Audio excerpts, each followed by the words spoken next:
Cool. Should we move on to the East? Sure.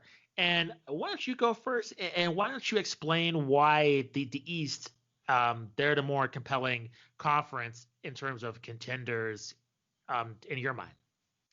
Well, I think both conferences certainly are really compelling. If we look at kind of the playoff picture from last year in the West, for the first time in quite a while, the eighth seed, who were the Trailblazers, had a losing record. So there is kind of a trend towards the East maybe being a little deeper than the West. You add on top of that that the Nets are really, I mean, they're supercharged now with KD and Kyrie coming back healthy this year. The eighth seed in the East last year, just for context, was the Orlando Magic at 33-40. You'd have to think that this year that's not going to fly, just simply because of how the Hawks improved their roster. For one thing, they're going to be knocking on the playoff door. And then also how the Nets improved, obviously. So I think, teams like maybe the Pacers, who are still a really good basketball team and who have Oladipo hungry on another contract year, I think those teams are going to be overlooked. I also think the Heat, as much as I love that franchise, I think they're going to fall off a little bit this year. With the injury woes that they faced in the finals this last year, they are still kind of recovering from that. And I think they could, even though everyone's going to be, kind of picking the Heat to be a top four seed, I could easily see a scenario like in my prediction, I have the Heat as the sixth seed. And part of that is just because, who my top three are. And then, there has to also be room for like the Raptors, who you could argue are also maybe falling off a bit, losing Ibaka and Marc Gasol this offseason. So it's just a more deep East than I think we saw last year. And I didn't even mention the Wizards getting Russell Westbrook. So it's going to be interesting to see how this plays out. Let me give you my top three seeds, and then I want to hear your thoughts on them and who you have as your top three. I have the Bucks continuing as the top seed, and I wrote on my notes. I kind of did like 3 words or less to describe each team. I just think it's a helpful exercise to find out what you feel about each team. And I just wrote for the Bucks, best got better. So the best in the East got Drew Holiday, essentially, and they're a more complete roster now. They have more options at the end of games. I think the Bucks are going to be great. I have the Nets as the 2 seed, and I think they can get there even if Kyrie Irving gets injured. Maybe not the same way around if KD gets injured, but just from the little bit that I've seen in preseason, and granted, yes, it's a little bit, but these guys look like they are legit. And there's definitely going to be questions on the defensive end, and I think that's fair. But I think in the regular season, that's not going to punish them too much. As the 3 seed, under better management, I like the Sixers here at the 3 seed, and I'm also kind of banking on the potential for them to get James Harden. If that happens at the trade deadline or sooner, they're only going to get better in my mind. And I think some other teams below them, like the Celtics and the Raptors on my list, have kind of lost some momentum. So that's kind of where I see things. But who are your top 3 seeds? So I am off the 76ers bandwagon. I think that's fair. I'm done. Just with Embiid, I was really high on him. When I was playing fantasy for that one year, I was really high on Embiid. I thought he was going to be one of the best big men in the league, and he's way too inconsistent. And we all know about how I feel about Ben Simmons, so I don't have them in the top 3. Not even given Daryl Morey and Doc Rivers. Nah, no. And even if they get James Harden, maybe, but I don't know. The inconsistency just bothers me.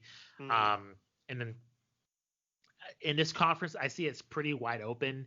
And when you had the Miami Heat, which no one picked them to come out of nowhere to go to the NBA Finals, that's a pretty.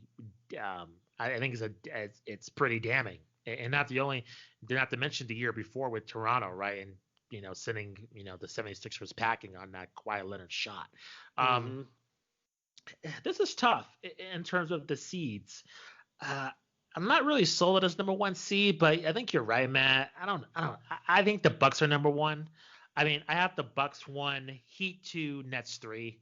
Um, as much as I don't like Kyrie Irving and to a lesser extent Kevin Durant, I think they're really talented, and I think through this season they're just too good as like a duo. I think not to get the that top 3 seeds. So I don't know.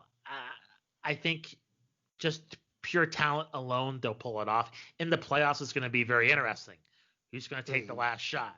Who's going to be dominant in the fourth quarter? I mean, these are all fair questions to ask here. And I don't know. I question how they're going to coexist in a very intense situation. I have my doubts, but at the same time, I do see them being in the elite in the conference.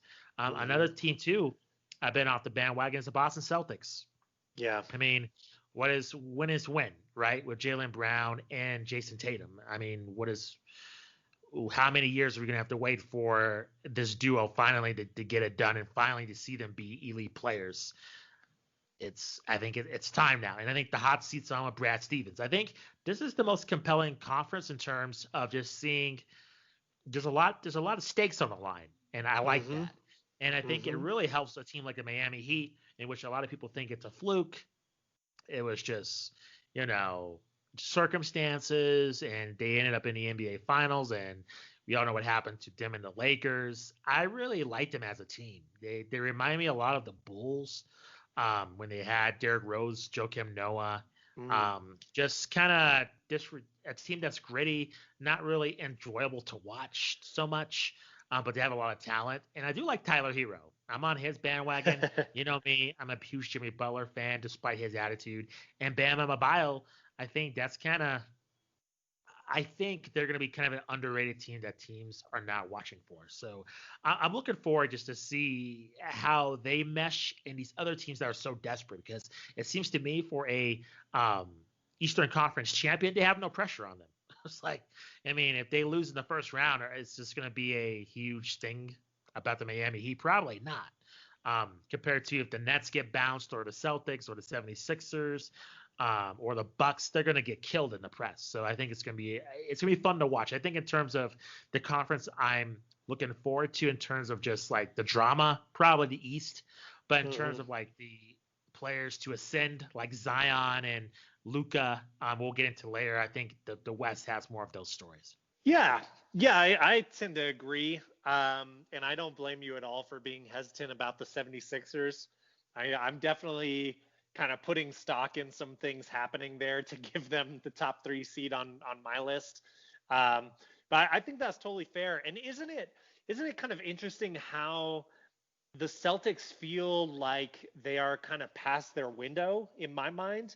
And yet, I mean, Jason Tatum is young and he's a rising star. He's gotten better. But I do agree with you that, like, in this configuration, it feels like it's been tried enough times. We've kind of seen it. And I mean, for all we know, they do have the talent on that roster to at least get to the Eastern Finals. But it just feels like we've seen it too much, right? Yeah, we totally have. It's just in kind of the team that cried wolf. And, I gave them the benefit of the doubt when they lost Kyrie. I'm like, hey, this guy's a disruptor. They're without him. Maybe they can get it together, but we just didn't see it. And ultimately, I'm like, what exactly are the excuses, right? I mean, can you really blame the pandemic? Are you going to blame this season because of 72 games? I mean, what are we really looking at? So, I don't know. It's just a team that I'm not fully hitching my wagon onto, for sure.